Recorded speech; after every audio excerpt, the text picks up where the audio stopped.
Baik, selamat siang semuanya. Pada video pembelajaran kali ini kita akan belajar tentang materi teori hibridisasi, kepolaran, dan gaya antar molekul. Oke, sebelum itu mari kita mengingat kembali materi bentuk molekul yang sudah kita pelajari pada pertemuan sebelumnya. Nah, di sini Ibu memiliki soal, tentukan bentuk molekul dari CO2. Nah, seperti yang sudah kita pelajari, diingat ya, ada dua cara untuk mencari atau menentukan bentuk molekul. Cara yang pertama adalah dengan menggambarkan struktur Lewis. Kemudian cara yang kedua adalah tanpa menggunakan atau tanpa menggambarkan struktur Lewis. Nah, untuk menjawab soal ini, Ibu menggunakan cara yang pertama, yaitu dengan menggambarkan struktur Lewis dari CO2. Nah, struktur Lewis dari CO2 bisa kita amati seperti pada gambar, di mana kemudian kita menentukan domain PEI dan domain PEB. Nah, berdasarkan struktur Lewis, kita dapatkan bahwa domain PI-nya adalah 2. Yang mana ini? Nah, ini PI 1, ini domain PI 1. Nah, jadi totalnya ada 2. Kemudian jumlah domain PEB-nya berapa? Apakah C masih memiliki PEB? Nah, tidak ya, sudah habis, sehingga domain PEB-nya adalah 0. Nah, teman-teman ingat kembali, untuk menentukan domain PEI dan PEB, kita fokus pada atom pusat. Nah, jadi yang dicari adalah atom pusatnya. Nah, kemudian teman-teman harus bisa membedakan antara domain dengan PI. Nah, misalkan nih di sini, Ibu memiliki ini seperti ini CO2 ya. Nah, di sini ada ikatan rangkap 2 dengan O dan di sini ada ikatan rangkap 2 dengan O. Nah, kalau Ibu tanyakan PEI, PEI-nya berarti ada 4 pasang. Tetapi jika Ibu menanyakan domain PEI, maka jawabannya adalah 2. Nah, bisa dibedakan ya. Jadi kalau PEI itu adalah pasangan. Ada berapa pasang di sini elektron yang berikatan? Oh, ada 4. Tetapi kalau domain, yang ini dihitung satu kesatuan, yang ini juga dihitung satu kesatuan. Sehingga totalnya ada 2. Oke, gitu ya. Jadi kemudian tinggal kita masukkan ke rumus. Nah, menggunakan rumus AXNEM. N-nya 2, di sini X2 berarti kemudian M-nya 0 sehingga tidak kita tulis. Oke, kemudian jika soal ini Ibu lanjutkan dengan pertanyaan. Gambarkan geometri domain dari CO2. Nah, beda ya pertanyaannya. Yang pertama tadi bentuk molekul, yang kedua adalah geometri domain. Nah, bagaimana cara menentukan geometri domain? Untuk menentukan geometri domain, kita harus tahu total domain dari suatu senyawa. Nah, total domainnya berapa? Total domain itu adalah N plus M. Oke, sehingga dalam hal ini untuk CO2, total domainnya adalah N-nya 2, ditambah dengan 0 sehingga totalnya ada 2. Nah, lalu bagaimana geometrinya? Nah, tinggal kita cek di sini, Nak. Sebentar. Nah, kemudian tinggal kita cek di tabel. Nah, ini total domainnya 2. Nah, artinya jumlah domainnya 2. Kita pilih angka 2 di sini, kita cocokkan. Oh, berarti untuk total domain 2, susunan geometrinya atau geometri molekulnya seperti ini. Namanya adalah linear. Nah, tinggal kita gambar di sini, Nak. Oke, berarti geometri domainnya gambarnya adalah C di tengah. Kemudian di sini dia berikatan. Nah, di sini dia juga berikatan. Oke, begitu ya. Jadi, untuk mencari geometri domain, kata kuncinya adalah menemukan jumlah dari total domainnya atau N plus M. Domain PEI ditambah domain PEB. Domain PEI ditambah domain PEB. Nah, begitu ya. Jadi bukan PEI, bukan 4 ini ditambah 0, tetapi 2 ditambah 0. Nah, jadi bukan seperti ini. Nah, ini salah. Oke, kemudian kita lanjutkan. Tentukan bentuk molekul dari IF3. Nah, kalau yang pertama tadi CO2 Ibu menuliskan bentuk molekul menggunakan struktur Lewis, kemudian yang ini Ibu jawab dengan tanpa menggunakan struktur Lewis. IF3 atom pusatnya berarti adalah I golongan 7A sehingga elektron valensinya 7. Kemudian domain elektron ikatan, N-nya sama dengan 3. Dari mana 3? Ini dia, I ini mengikat 3F. Nah, jadi N itu adalah banyaknya atom yang diikat. Banyaknya atom yang diikat oleh atom pusat. Oleh atom pusat. Oke, karena dia mengikat 3 di sini, maka N-nya juga 3. Nah, kemudian kita cari domain elektron bebasnya atau M-nya. Karena dia bukan oksigen, F-nya ini dia bukan oksigen, maka kita menggunakan rumus ini, 7 dikurangi 3, EV dikurangi N dibagi 2, sehingga hasilnya 2. Kemudian tinggal kita masukkan ke persamaan AXN-EM sehingga diperoleh AX3E2. Nah, kemudian kita cari pada tabel AX3E2 itu dia termasuk yang mana. Nah, kita cari di tabel ini ya, Nak ya. AX3E2. Oh, yang ini. Nah, ini. Planar bentuk T. Nah, kita tulis di sini bentuk molekulnya adalah planar bentuk T. Lalu bagaimana dengan geometri domainnya? Oke, sekarang kita cari total dari domain atau jumlah domainnya. Ingat ya, jadi untuk mencari geometri domain teman-teman harus mencari total domainnya. Nah, karena ini tadi N plus M, di mana N-nya tadi sudah diketahui 3, ditambah dengan M. M-nya berapa? M-nya ada 2. Oke, berarti totalnya berapa? Totalnya adalah 5. Nah, sekarang kita cek pada tabel yang ini. Nah, diingat ya, jadi tabel yang digunakan untuk mencari geometri domain itu adalah yang ini. Berbeda dengan tabel untuk bentuk molekul. Oke, kemudian kita cari 5. Oh, ini 5. Nah, kalau 5 dia gambarnya seperti apa? Oh, gambarnya seperti ini. Kemudian namanya adalah trigonal bipiramida. Sekarang kita gambar di sini, Nak. Nah, berarti kita gambar yang di tengah ada apa? Ada I-nya. Kemudian tadi bagaimana di sini kita lihat? Oke. Nah, seperti itu ya. Berarti di sini ada F atau di sini Ibu tidak usah menuliskan unsurnya ya, Nak ya. Jadi langsung titik 2 seperti ini aja. Nah, titik 2 seperti ini titik 2 seperti ini titik 2 seperti ini, dan kemudian di sini dan di sini. Oke, jadi lebih jelasnya Ibu ulangi lagi di sini. I, kemudian ini ada elektron yang digunakan untuk berikatan, yang ini, kemudian nah, seperti ini. Jadi gambar geometri domain dari IF3 adalah seperti ini.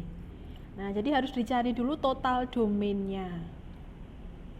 Oke, sekarang kita lanjut ke contoh soal. Tentukan bentuk molekul, gambar bentuk molekul, dan geometri molekul atau geometri molekul dan gambar geometri domain dari NH3. Nah, jadi ada berapa permintaan di sini? Ada 1, kemudian 2, ini sama ya. Jadi gambar bentuk molekul atau bentuk molekul dengan geometri molekul itu sama. Kemudian yang ketiga adalah gambar geometri domain dari NH3. Nah, sekarang kita cari dulu. NH3, atom pusatnya adalah N. N golongan berapa? N itu adalah golongan 5. Kalau 5 berarti EV-nya sama dengan 5. Nah, EV-nya 5 dikurangi N-nya sama dengan berapa? Mengikat 3 ya. Nah, M-nya 5 dikurangi 3 dibagi 2. Hasilnya adalah 1. Nah, sekarang kita masukkan di sini. AX3E1 atau AX3E. Nah, sekarang kita cari AX3E itu apa di sini? Oh, AX3E dia piramida trigonal. Ya, ini ya. Piramida trigonal. Berarti tipe molekulnya Ibu singkat TM. TM-nya AX3E, kemudian bentuk molekulnya adalah piramida trigonal. Piramida trigonal.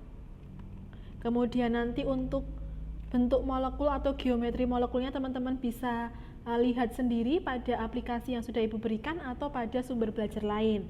Bisa lewat YouTube atau bisa lewat Google gitu ya. Nah, kemudian untuk gambar geometri domainnya bagaimana? Nah, kita cek. Total domainnya berapa? Total domainnya adalah 3 ditambah 1, N ditambah M. 3 ditambah 1 sehingga hasilnya adalah 4. Nah, oleh karena itu geometrinya kita cek di sini. 4. 4 itu mana ya? Oh, ini 4. Nah, berarti dia tetrahedral. Bentuknya seperti itu. Gambarnya berarti ini ada atom pusat N, ditulis ya atom pusatnya, kemudian di sini ada elektron. Nah, oke, seperti ini. Oke, begitu ya. Jadi dibedakan antara bentuk molekul dan geometri domain. Nah, oke. Sekarang kita lanjutkan ke teori yang kedua untuk menentukan bentuk molekul, yaitu teori hibridisasi.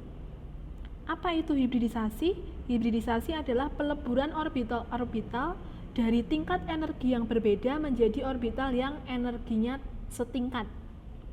Nah, sebagai contoh, di sini Ibu memiliki atom karbon dengan nomor atom 6, konfigurasinya 1s2, 2s2, 2p2. Oke, kemudian elektron yang ada pada kotak atau kamar orbital 2s ini, dia berpindah ke sini, Nak. Nah, ini awalnya ada 2, pindah 1 ke sini. Nah, sehingga membentuk seperti ini. Yang ini menjadi berisi 1 semua. Nah, kemudian ini tinggal 1. Nah, oleh karena itu, masing-masing kamar itu kan jatahnya ada 2. Nah, ini baru 1. Berarti masih bisa ditempati oleh elektron dari atom lain. Oke, nah lalu bagaimana contohnya? Oke, sekarang kita ambil contoh ya ke CH4. Tentukan bentuk molekul dari senyawa CH4 menggunakan teori hibridisasi. Nah, di sini permintaan dari soal, sudah ada clue-nya nanti di soal, menggunakan teori hibridisasi. Nah, berarti kita konfigurasikan dulu atom pusatnya. Diingat ya, jadi untuk mencari bentuk molekul menggunakan teori hibridisasi, kita konfigurasikan konfigurasi dari atom pusat. Atom pusat. Oke. Nah, di sini atom pusatnya apa? Oh, atom pusatnya adalah C. Oke, C nomor atomnya 6. Kita konfigurasikan 1s2, 2s2, 2p2. Kemudian setelah kita konfigurasikan, kita gambarkan diagram orbital. Nah, kita gambarkan diagram orbitalnya. S berarti dia 1 kotak, di sini 1 kotak, kemudian P ada 3 kotak. Kemudian masing-masing berisi sesuai dengan elektronnya di sini. 1 2, di sini 1 2, 1 2. Nah, kemudian C ini mengikat 4H. Berarti kalau mengikat 4H di sini membutuhkan 4 kamar. Nah, lalu mau diletakkan di mana ini hanya? Nah, oleh karena itu supaya ada 4, maka elektron yang berada pada subkulit 2s yang ada di sini, nah ini yang ada 1 di sini dia pindah ke sini, Nak. Jadi seperti ini. Oke, seperti ini ya. Sehingga atom hanya bisa menempati kamar yang kosong ini atau kamar yang belum berpasangan. Jadi untuk berikatan dalam satu kamar ini harus berisi elektron dari atom yang berbeda. Ibu gambarkan dengan menggunakan tinta yang berbeda ya. Sebentar.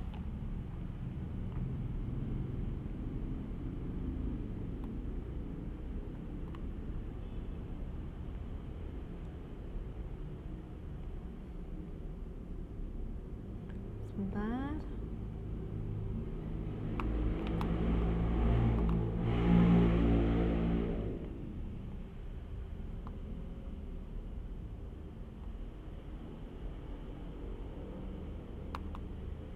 Oke, nah di sini Ibu gambarkan dengan yang berbeda. Ini punyanya H, ini punya H, ini punya H, ini punya H. Oke, jadi seperti itu ya. Jadi ini tadi 1S, ini 2S, ini 2P. Oke, sehingga karena dia ini berisi masing-masing dari elektron C dan elektron H, maka kedua orbital ini mengalami peleburan menjadi sp3. Nah, dari mana Bu? Dari ini, Nak. Ini S-nya ada satu kotak ya, maka di sini pangkatnya 1, karena 1 maka tidak ditulis. sp3. Kemudian kotak P, orbital P yang terisi ada berapa? Ada 3. Tiga-tiganya berisi, maka dia di sini diberi pangkat 3. Oke, gitu ya. Jadi pangkat di sini merepresentasikan kotak yang berisi elektron atau kotak yang digunakan untuk berikatan. Elektronnya berbeda, ada warna merah dan warna hitam dalam hal ini yang Ibu gambarkan. Oke, gitu ya. Jadi kalau teman-teman menggambarkannya seperti ini salah. Nah, misalkan digambarkannya seperti ini. Bentar. 1, 2, 1, 2, 1, 2. Nah, awalnya kan seperti ini ya, Ibu kembalikan. Kemudian hanya teman-teman letakkan seperti ini. 1, 2, 3, 4. Nah, seperti ini salah, Nak. Jadi yang ini harus eksitasi dulu, harus pindah dulu ke sini. Tidak boleh di dalam satu kotak itu berisi elektron yang sama dari gugus pengeliling atau dari H-nya. Nah, ini nggak boleh. Jadi harus berikatan sama si C-nya. Masing-masing kotak berisi elektron dari C dan elektron dari H. Oke, gitu ya.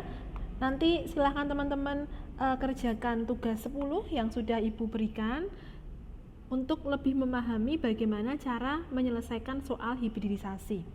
Nah, kemudian setelah kita tahu, Nak, di sini tipe hibridisasi ini namanya tipe hibridisasi. Kemudian kita cocokkan dengan yang ada di tabel. sp3. sp3 mana sp3? Oh, ini sp3. sp3 berarti dia sifatnya atau bentuknya adalah tetrahedral. Oke, berarti kita jawab di sini. Tetrahedral. Tipe hibridisasinya sp3, bentuknya adalah tetrahedral. Oke, gitu ya. Jadi ada dua cara menentukan bentuk molekul menggunakan teori domain elektron yang sudah kita pelajari sebelumnya dan menggunakan teori hibridisasi. Nah, oke, sampai di sini semoga bisa dipahami dengan baik. Kemudian kita akan lanjut ke materi kepolaran molekul. Nah, di sini Ibu gambarkan ada beruang kutub sesuai dengan namanya ya, sesuai dengan materi yang akan kita pelajari tentang kepolaran atau kekutupan dari suatu molekul. Nah, untuk kepolaran ini hanya dimiliki oleh ikatan kovalen. Diingat ya, jadi pada ion kita tidak berbicara tentang kepolaran, hanya pada ikatan kovalen. Nah, jadi nanti ikatan kovalen itu akan dibedakan menjadi dua, ikatan polar dan non-polar. Nah, apa yang menyebabkan suatu ikatan itu bisa polar? Nah, ketika ada dua unsur yang bergabung, maka pasangan elektron itu akan lebih dekat ke arah atom yang mempunyai keelektronegatifan lebih besar. Oke, berarti ini kita nyambung atau relate ke materi sifat keperiodisitasan dari suatu unsur. SPU, sistem periodik unsur. Nah, misalkan di sini Ibu memiliki unsur H2. H2 berarti dia terbentuk dari satu jenis unsur ya, yaitu unsur H. Unsur H berikatan dengan unsur H. Nah, karena unsurnya sama atau sejenis, maka harga keelektronegatifannya juga sama. Sehingga elektronnya tidak akan tertarik ke salah satu pihak, tetapi dia akan adil, berada di tengah. Nah, kita bandingkan dengan HCl. Nah, HCl terdiri dari dua jenis unsur, H dan Cl. Nah, karena terdiri dari dua jenis unsur, artinya keelektronegatifannya juga berbeda.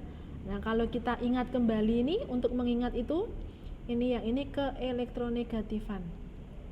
Semakin ke kanan dan semakin ke atas, keelektronegatifan itu akan semakin bertambah. Nah, kita cek Cl itu ada di golongan berapa? Oh, dia ada di golongan 7A. Kita bandingkan dengan H yang ada di golongan 1A.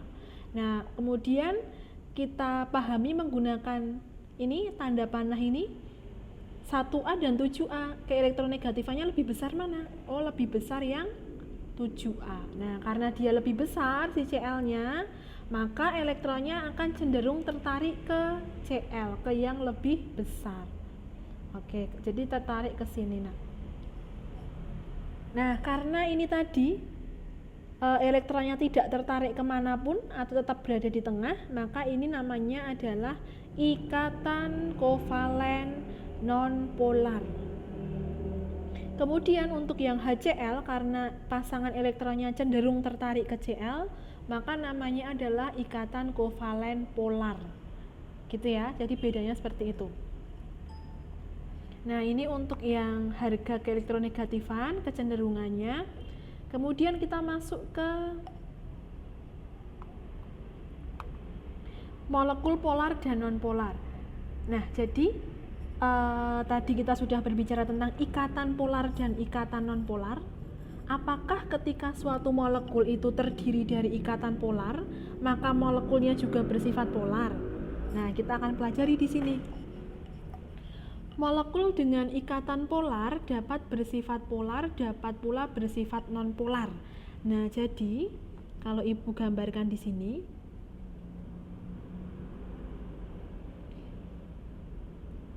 ikatan polar itu nanti akan menyebabkan ada dua kemungkinan, bisa polar dan bisa nonpolar.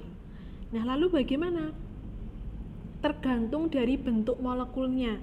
Jadi meskipun ikatannya polar, kalau misalkan dia di sini bentuk molekulnya adalah simetris. Nah, ini simetris, maka dia akan membentuk senyawa nonpolar. Gitu ya. Jadi meskipun ikatannya polar, tetapi kalau bentuk molekulnya itu simetris, maka sifat dari molekulnya adalah nonpolar. Oke, sehingga ada dua syarat untuk ikatan polar. Dia bentuknya non-simetris dan ikatannya polar. Oke, gitu ya. Jadi syarat molekul polar ada dua. Yang pertama, ikatannya harus bersifat polar. Yang kedua adalah bentuk molekulnya asimetris atau tidak simetris. Itu syarat molekul polar. Nah, kemudian kita lanjutkan.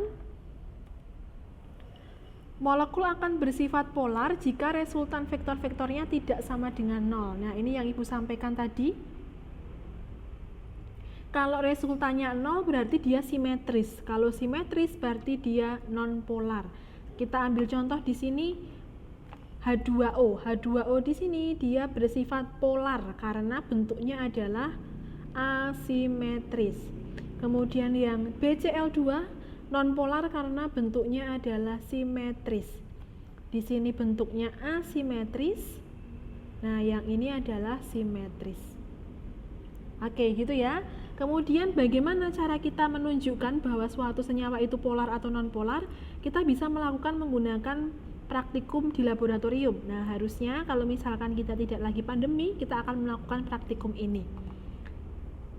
Caranya yaitu dengan mengamati perilaku zat itu dalam medan magnet. Jadi di sini, di dalam buret ini berisi suatu senyawa. Kemudian ini ada medan magnet.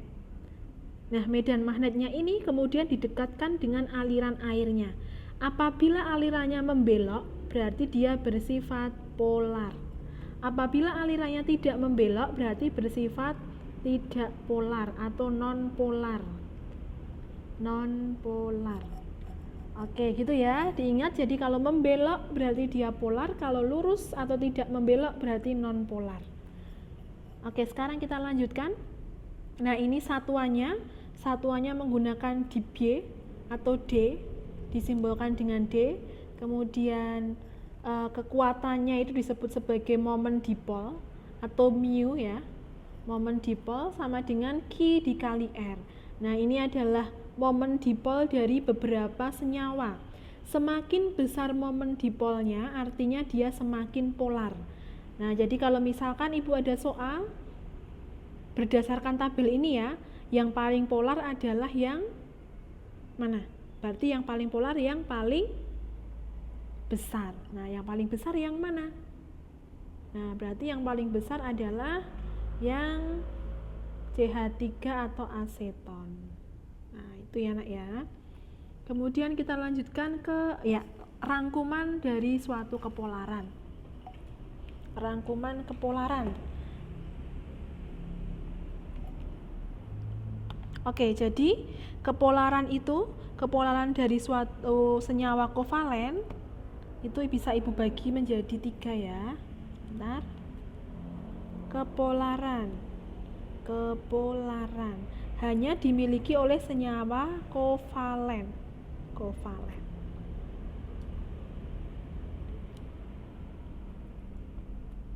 Oke. Nah, jika suatu senyawa itu terdiri dari unsur, senyawa terdiri dari satu jenis unsur, diingat ya nak ya, satu jenis unsur. Dalam hal ini contohnya misalkan example-nya H2, kemudian O2, I2 dan yang lain-lain, maka dia otomatis bersifat non-polar. Nah, kenapa? Karena keelektronegatifannya sama, karena unsurnya sama. Nah, dia otomatis bersifat non-polar. Lalu bagaimana dengan senyawa yang terdiri dari 2 unsur? Senyawa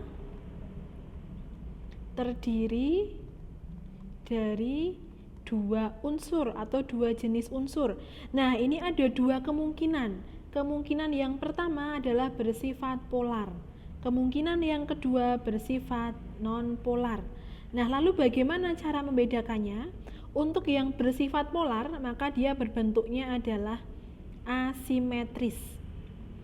Nah, bentuk molekul asimetris itu ditandai dengan adanya apa? Ditandai dengan adanya PEB. Nah, jadi diingat, untuk yang lebih dari 1 unsur atau 2 unsur di sini, dia akan bersifat polar jika terdapat PEB. Kecuali, ini ada pengecualian ya, untuk molekul yang memiliki tipe molekul AX2E3 dan AX4E2. Nah, meskipun kedua tipe molekul ini memiliki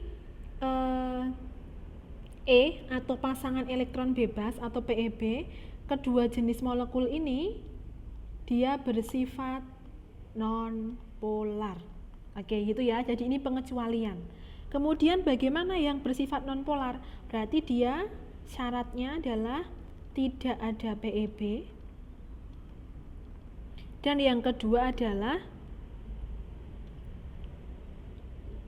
terdiri dari unsur C dan H. Dari unsur C dan H. Oke. Nah, jadi non-polar tadi simetris ya. Kalau simetris itu berarti dia tidak ada PEB, terdiri dari unsur C dan H. Nah, lalu bagaimana ketika senyawa itu memiliki 3 jenis unsur? Senyawa yang terdiri dari 3 jenis unsur, maka dia otomatis sebagai senyawa polar. Nah, otomatis ya nak ya. Jadi kalau Ibu punya C2H5OH atau alkohol, kemudian ada H2SO4, kemudian CH3COOH, maka dia bersifat polar. Oke, jadi ini dipahami, diingat, dipegang betul-betul dalam mengerjakan soal. Oke, kita lanjut ke contoh soal. Tentukan kepolaran dari yang pertama Cl2. Nah, dengan menggunakan rangkuman ini, teman-teman bisa mengerjakan latihan ini. Cl2, dia terdiri dari 1 jenis unsur sehingga bersifat non-polar. Oke, sesuai dengan yang di sini, bersifat non-polar. Kemudian NH3, N tadi ini terdiri dari berapa unsur? Terdiri dari 2 unsur ya, berarti ada 2 kemungkinan, bisa polar dan bisa nonpolar. Nah, kemudian kita cek ada PeB-nya enggak.